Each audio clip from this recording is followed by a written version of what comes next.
Welcome to Conversations for Our Time, podcast number 22 with the Quiet Sun team, George and John. Last podcast, we went into bio amendments such as compost teas and compost extracts and why it's good for the health of the soil, the plants, so that it helps to increase the yield for nutrient-dense food. We went into what fungi is, how it is all around us, the importance of it, and its recycling to create a new, that it's so vast that it even creates forests, and the science behind it. How important the mycorrhiza fungi for the soil is, and the symbiotic relationship it has with the roots of the plants we call the rhizosphere. Breaking down the word, mycorrhiza, it's really composed of two terms. Myco is fungi, and rhiza refers to the root systems of the plant. So everything that we speak of is in the words in itself. So we also went into much more detail of the cation exchange, what it is, science of it, and how important all this is to really understand and have that mental connection of how it all works, how nature works, observing nature, allowing her to be our teacher, and then allowing ourselves to be the student so we can ultimately evolve and learn and grow. But when we talk about the science of these things, we want to break down all the components and open it up so that we can really understand it, fully, step by step, because it's all there for us to learn. And ultimately, we get closer to nature and get closer to ourselves. So even breaking down those words, judgment, amendments, attunement, atonement, ment in Latin means mind. Anything to do with the mind is mental. That is the first principle of natural law. All is in the mind. It's a hermetic principle. Mental, all ment, all mind. So judging the mind, amending the mind, tuning the mind, atonement or breaking down atonement is at one mind. It's where the balance is, and everything is about balance. So this is why it's so important to understand anything that we do in life so that, we can make that mental connection. So this will be part 12 of the mini series, and we really do hope you're enjoying it. So how you doing, John? I'm good, thanks, George.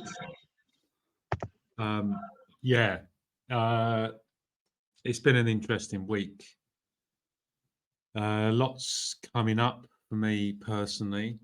I'm still aching after our ecstatic dance on Saturday. I think I was jumping around a bit too much, but a lot of fun. Good way to release energy. I know you had a good time as well.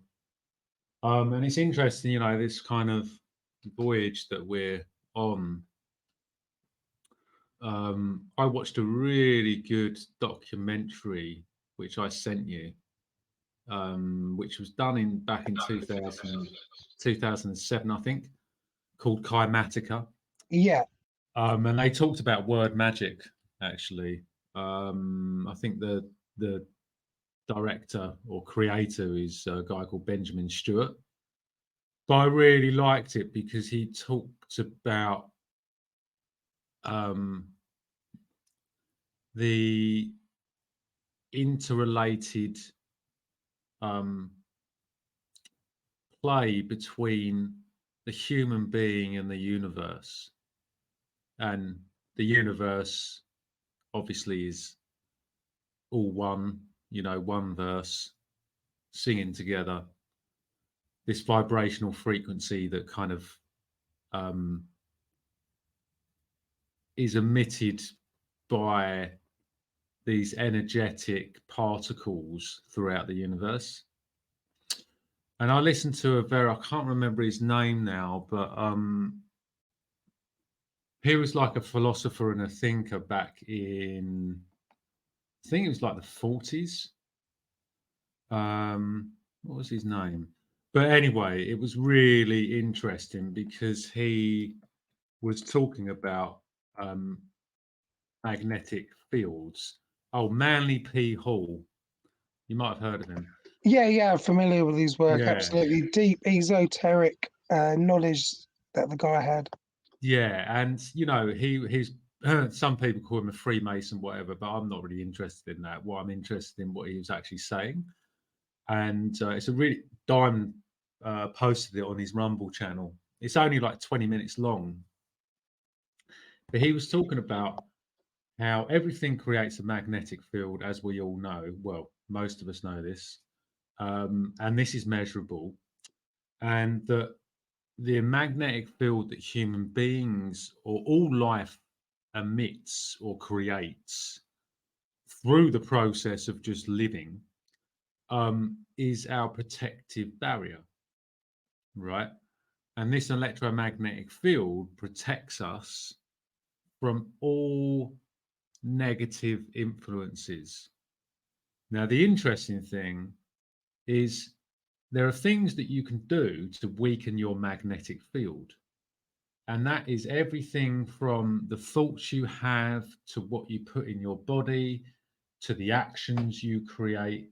And, even if you look at this in terms of karma, right? If you're always creating bad actions, we can pick any one of these crazy, powerful, rich people on the planet. They're creating all these bad actions or karma. So what do you think is going to happen to their magnetic field? They're going to get pulled further into the darkness, you know? But if you could just continually create good actions, and it doesn't mean you can't assert yourself or get angry or whatever, but you're you're cleansing yourself all the time.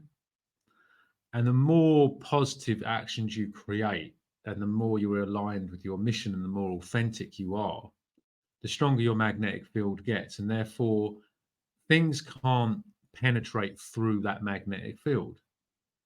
So the simplest way to look at this is if you eat clean, healthy food and you don't expose yourself to too many electromagnetic or artificial electromagnetic frequencies, you're very unlikely to get sick. If you have a sharp mind, you're very unlikely to get fooled. And if you're in touch with your emotions, you've or you just train yourself in that way, you're very unlikely to suffer with ailments of that nature. And it's the same spiritually as well. So the reason I'm kind of mentioning this is because everything we talk about is all interrelated, and it's the same with the soil, that there's always this energy held in the soil. So this Manly P. Hall was talking about every single atom has a magnetic field around it. So if that exists within us, it also exists within the soil where life is. So this is the way I like to think about when we're trying to regenerate soil. What we're really effectively trying to do is bring energy back into it. So it's really cool when you start to like put all these pieces of the jigsaw together and you start to think, wow, it is all deeply connected. We are all one. Everything is all one. It's just these tiny little manifestations that are slightly different, in perspective that make us see things differently. But like I think when the Buddha became enlightened, how did he see the world? You know, he just saw everything as a manifestation of the universe. There was no good or bad, it was just a manifestation. And I think a lot of the ancients talk about this is as soon as you polarize stuff, you start to judge. Um, and the reason we judge and we polarize is because we're emotionally connected to something being right and something being wrong, or something, like we see the maniacs. in the world today, but aren't they just another function of the universe? This is the question I ask myself. And of course, as human beings, we're going to judge that. But until we become enlightened, how do we really know? That's my question I asked myself, is how it's not to say that you can't judge their actions, but there is still a function within that entity that's taking place. Does that make sense? It makes total sense, John. I mean, when you said that, everything does. This is what I talk about on my podcasts. Everything comes from the universe, whether it's good or bad. All these controllers, for example, everything comes from the universe, and it's all there for our lesson. It's all there for our growing. It's all there. We can stay there in an angry state and say, "Hey, look at what they're doing. They're doing this," or we can start, empowering ourselves, looking at this deep esoteric knowledge, and start talking about the solutions. But everything comes from the creator. It's all one. And when you start doing this internal work, and we will use permaculture as an example to do that, you'll find that everything is connected, everything is one, and everything is an allegory in this so-called outside physical world. And it's true, and you'll notice this more and more each time we do this work. We search for this ancient knowledge, that all these traditions are saying the same thing, that it's essentially going back to oneness. And I highly recommend people to get into the works of a Manly P. Hall. Not all Freemasonry is bad. True Freemasonry is beautiful. It teaches the individual to come out of the darkness. The dead will rise out of the dead. This is what they mean by the dead will rise in the Bible, another allegory, that will rise up into the light to make everything one, which is the essence of it. So it is truly beautiful. And, we do have to be careful about protecting our magnetic field and not letting this kind of negative energy come into us. You and I, we don't watch TV, we don't read the newspapers.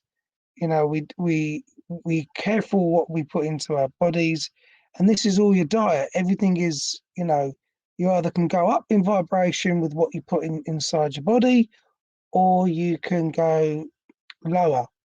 So all of what you've said is very significant, and I encourage people to look into this kind of stuff even further. But moving on to I think it's a good time to go into the redox, John, which is the driver of the soil microbiome. We need to look at both redox potential, or EH, and the pH, to get the picture of how important both is, to get like a full understanding of the nutrient solubility and plant nutrition. This is key, and I know you're going to go into it further. But redox potential is a measurement of the availability of the electrons. pH is the measurement of the availability of the protons. We want to think about the impacts of redox and pH on the soil microbiome, the microbiome community, and vice versa, because it's another symbiotic relationship going on here. These two seemingly separate energies that really are intertwining to be one. What is the balance that we need? Because the soil ecosystem can either be constantly degrading, or it can be constantly regenerating, depending on how we are managing it, how we are understanding the process and applying what we learn. So it's a very, very clever process that's going on in there, and very beautiful as well once we get it right. I know this can start to feel a bit complex, but it really is important to understand this to build an even bigger connection with nature, the soil, and the growing food. So, John, can you just take apart this process and walk the listeners through it in a sort of basic explanation? Yeah, sure, George. So, EH, there's no real definition for EH. I'm assuming EH has just been used to kind of relate it to pH. So I just want to clear that up first of all. So Yeah, Redox is two words put together: reduction and oxidation. So oxidation can either mean a loss of an electron or a gain of oxygen. Okay, it's like a chemistry chemistry kind of talk. So it's not as simple as it sounds. There's always like these contradictions in chemistry. So the more reduced the soil is, so we have reduction and oxidation, yeah, redox. The more reduced the soil is, the more electrons are in the soil. So essentially the more energy is in the soil. Okay.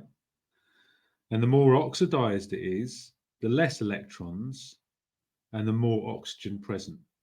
So if you have too much oxygen in the soil, you're actually losing energy. Yeah.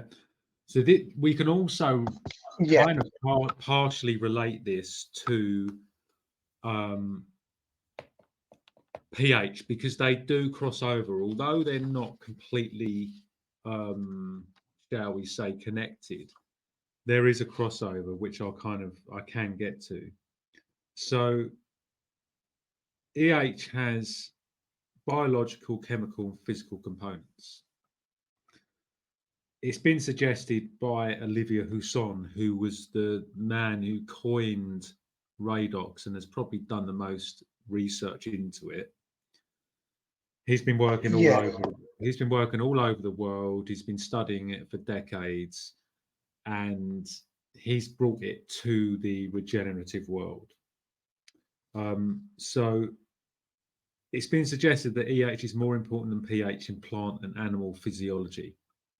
Okay.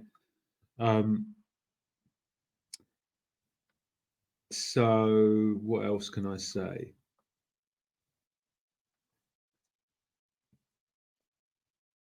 So EH is measured in millivolts. So everyone knows about volts. If you yeah, turn on a light bulb, you've got volts. Yeah, volts is just a way to measure electricity. So the reason they say millivolts is because obviously it's not creating a huge amount of power, but very small. very small. But it's still important. It means that the soil is holding a charge or is capable of holding a charge. Yes, This does relate to CEC that we were talking about before. So yeah, when you have cation exchange capacity, you have the capability for a charge to be held. Yeah. So yes, that's really important to remember. Um, so um, so when you have oxidized soil, it can mean many things. It's a loss of an electron. It's an increase in oxidation numbers, the gain of oxygen, um, the gain of um, hydroxide. So there's all these different kind of terms that can relate to plant health, because essentially EH is like the measure of how healthy plants can be. So in order to hold energy into the soil, we have to have plants. You're not going to have soil without any plants that has a high EH, yeah, or has the ability to hold on to a lot of energy. So there, it's also important to remember that these redox reactions, so the measurement of oxidation and reduction, are all perspective based. So depending on your pH, for instance, your EH will change to a degree. Yeah, so it's really important. If we want to increase our redox or increase our EH, so remember, if you oxidize the soil, if you plow the soil, you oxidize it because you're introducing oxygen from the air into the soil. Yeah. Absolutely. If you don't till or don't plow, like a forest would be, a forest is going to have reduced soil. It's going to have a lot of energy. That's why it can support massive trees, right? Very rarely will you get plow. Well, I've never seen it plowed land with old growth forest, for instance, old trees. It just doesn't happen. You might get the occasional tree that's holding on, but it's really important because the roots and the mycorrhizal fungi and the bacteria and the rest of the microbiology counts on energy to make their exchanges.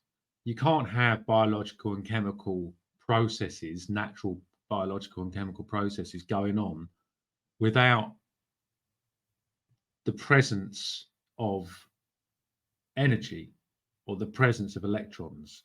So the more electrons and the more reduced, the more capability there is for life to be in the soil.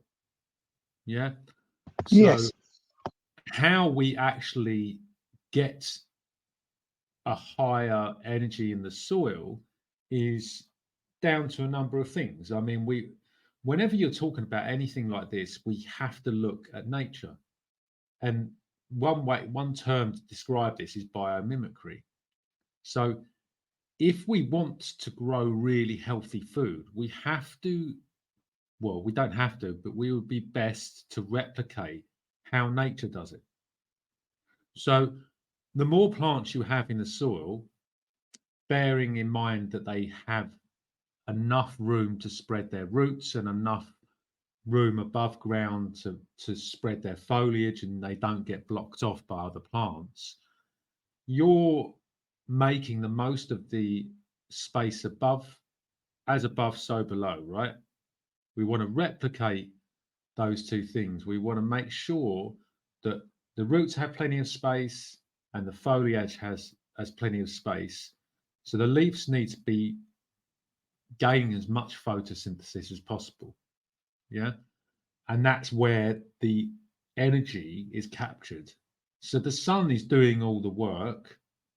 Well, the sun's providing the power, the foliage is providing the I don't like to use the word solar panels, but it's an easy term for people to understand. It's Yeah. capturing the energy from the sun, pulls it down into the roots, and converts solar energy into biological energy, and it stores that energy in electrons, and it then utilizes those electrons to actually start creating the environment for the biology to then get the nutrients that the plant roots need to continue through its life, for the plant to continue through its life cycle. I hope that makes sense. It does. It does. It makes perfect sense the way that you explain it, and I really wanted to go into it in a little bit more detail. I think you've walked people through that because it all goes back to energy, and that's what it is, and it all starts from the sun. This is the generator of energy. So it's absolutely perfect, and you know it's just breaking down these components and in a standing where there's an intelligence here, right? Because even the most tiniest thing in this world is amazing because there's an intelligence in there. Plants are born from a very tiny seed. They have memory and intelligence, and it knows the right conditions to germinate. It knows the right amount of sunlight, warmth, and water. Even when it starts growing into a plant, even the roots know it needs its own food to grow. They know when to start blooming, when to go to seed, to repeat a cycle. The leaves of a tree naturally fall to the ground or on the soil in a forest to keep it warm in the winter. And the seeds, the plants and trees know so much more, all from a seed, that has like an internal calendar, like the astrological calendar we have, to the micro, to the macro, as above, so below. These are miracles we take for granted. That's why, the word miracles is important, because it's saying the mirror calls, and life is the reflection of us to learn. There is an intelligence there, and in everything waiting for us to rediscover and reconnect with. This is infinite intelligence, God, natural law, the Most High, the super consciousness. We can call it what we want. There's many names to it. It doesn't really have a name, because it just is. It exists, and it created us, and it is us, and we are it, and it has this own specific design. And this is important to know, because this is creation, and we are the creators. Even the word creator, create, and Tor is the torus field. It is us. We are that powerful. We need to rediscover how powerful we are, because it's just we're learning about ourselves essentially, John, aren't we? Yeah, George, for sure. And I think, it's interesting about the seed. I mean, everything is born from seed. Yeah. Yes. In some way or another, whether you're talking about plants, whether you're talking about a human being, an egg is a seed. A chicken egg is a seed, right? It is. So if you look at the seed, the seed has a protective layer, um, which you can liken to an egg, which is the shell, and then it has an inner layer of protection, right? And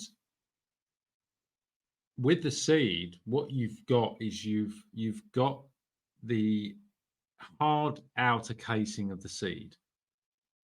That's the protective layer of the seed that stops the environmental damage. If an animal or birds eat a bit of fruit, the seeds will pass through their gut, their intestines, etc. And this is quite often how seeds manage to germinate in different parts of Yeah. that bit of land, right? They're, Yeah, absolutely. they're so intelligently designed. And And and don't forget, they shit the seeds out, and that shit will be the fertilizer. exactly. And the other thing is that we were talking about magnetic fields earlier. I believe seeds hold a magnetic field. It's probably been Absolutely. proved by someone. I haven't done the research, but it's only just a thought I've just had actually. So if you're if it's say in the forest, right, one of the most natural settings we still have on this planet, an animal comes along, eats a bit of delicious fruit. The tree's producing is produced those fruits to be delicious for a purpose.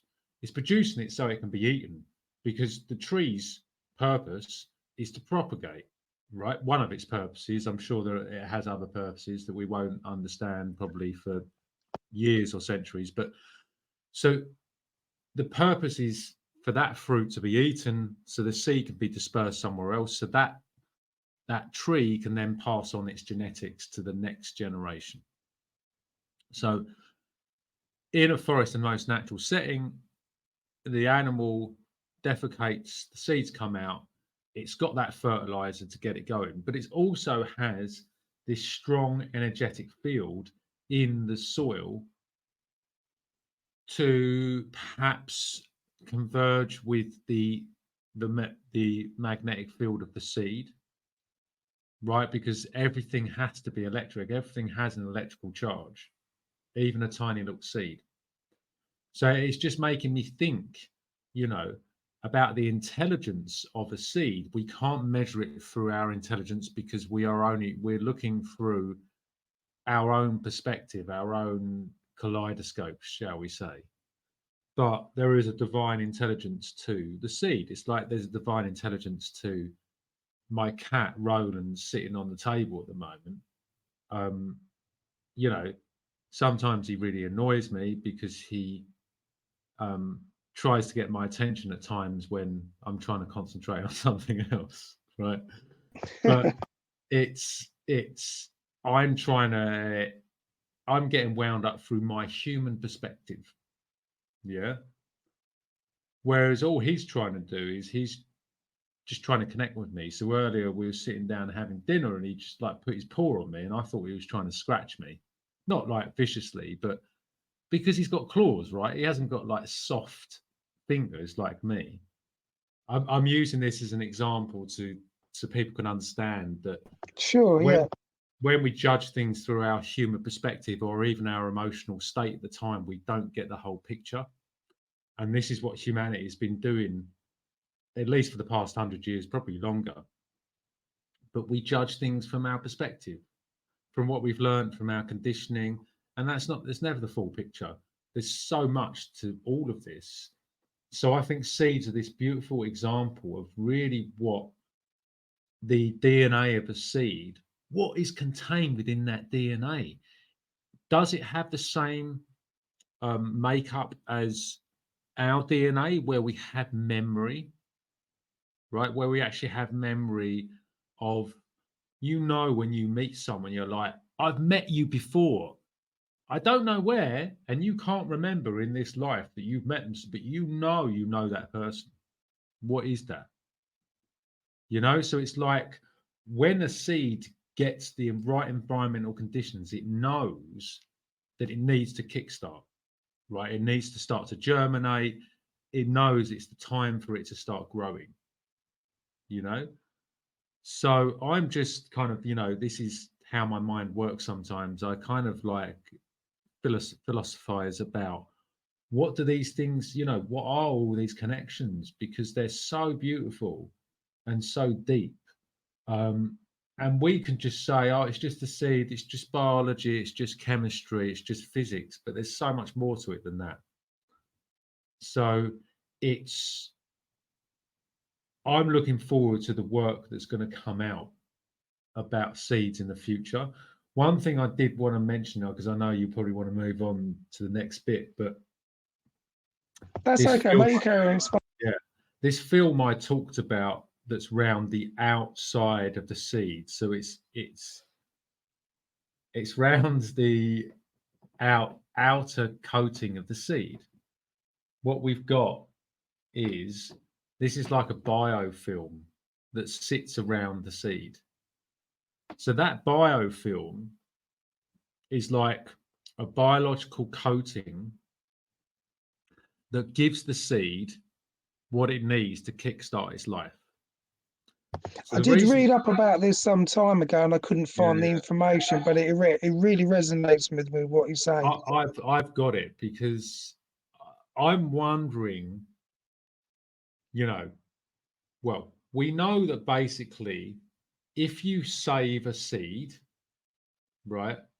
Most people, when they save seeds, they they extract the seeds from the plant, whatever, whether it's a fruit or it's some type of grain or whatever it is, and they will put it through a process to clean the seed, dry the seed, and you then put it in a particular environment to keep the seed from germinating. Yeah. So a lot of people will freeze the seed,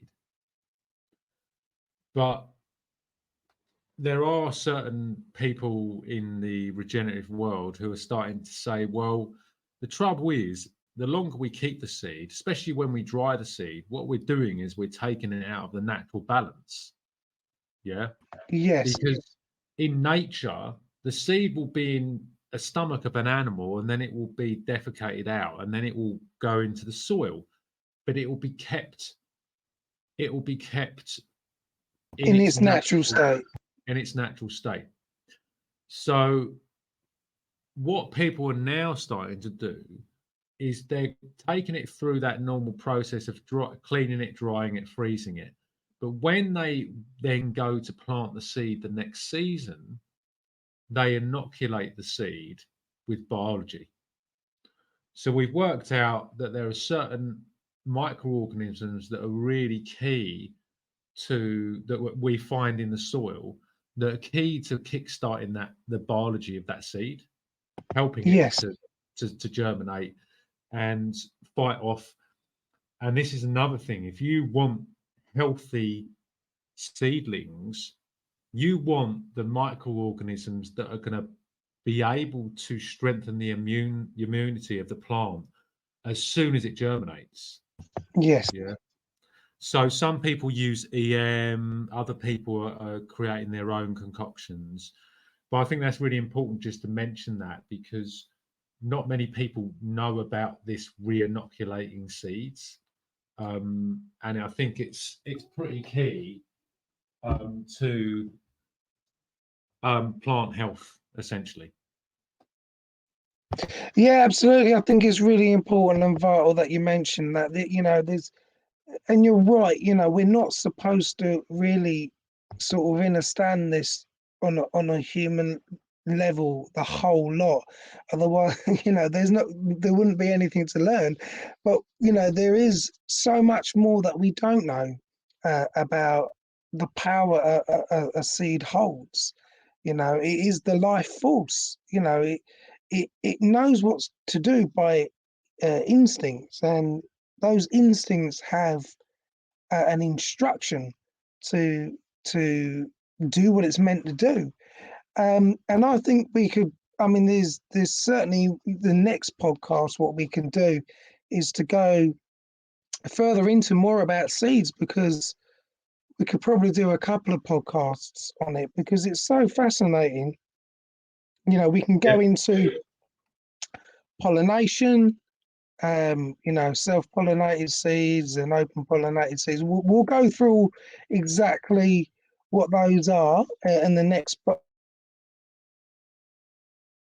understand how this works, because it's part of the creation process, and we are creators. So to sort of integrate that, on on a human level and a spiritual level, it is really important for us to evolve and grow. So I'm conscious of the time, John. Would that be about 45 minutes? Yeah, I reckon so, George. And I just wanted to kind of to reiterate. I've thought about this today actually when I was thinking about the podcast. Is like we have all these cross pollinated plants, right? All these variations, and they've all come from their wild cousins. And it's important to know that, but it's also important to know that plants evolve anyway. So I think it's about how conscious we are when we're doing this. I believe, I mean, I may change my mind, but I believe it's okay to cross pollinate plants if you're doing it in a conscious way. If you're trying to like create a labradoodle, for instance, everyone knows about labradoodle, and I think the guy that Yes, actually created it or created the cross said it was like a bit of a mistake that he made, because when you start to interbreed two different species, what you can do is create something that is not natural. So I think yes, we need to be really mindful of why we're doing it. Are we doing it for glory and fame, or are we doing it because we believe that, well, actually, if I mix this tomato species that's really productive with this tomato species that is really good if the temperature drops, well, we know what's going to potentially happen in the future, George. So that type of tomato is going to be beneficial to us. We want plants that are not as susceptible to climatic changes as some plants out there. Right now, nature will do this of its own volition, but is that going to be able to provide what we need in the years to come? So I'm just kind of throwing that out there because I think it's important to kind of differentiate between people that breed stuff to make money and people that are doing it for a greater cause. Yeah, absolutely. It's worth mentioning and touching upon it towards the end of this podcast. So next week we will certainly go into more of self-pollinated seeds and open pollinated seeds, manually pollinating seeds. We'll go into greater detail so people can have a more understanding and self-seeding seeds as well. So we'll go into it in more detail next week. Yeah, I hope folks are enjoying it. Is there any last words you'd like to end with, John? No, man, just really yeah, I'm really enjoying these podcasts, and I just want to keep doing it, man, and keep expanding. And really, I want to start taking this further out because I think we can start bringing more people into this, and interviewing experts in their field, because I really feel this is what the UK needs right now. There's lots of people out there that have got a lot to offer, and I kind of like to give them a shared community platform to kind of to springboard from, Yeah, absolutely. We can start thinking about the next couple of podcasts to bring other people on. It's a learning experience for us as well. We're always learning, we're always looking to evolve and expand and learn the process of it all. So yeah, we'll start thinking about doing that in the next few podcasts. Cool. Yeah, so join us next week, folks. Thanks for listening, and we'll look forward to the next one. Thanks, everybody.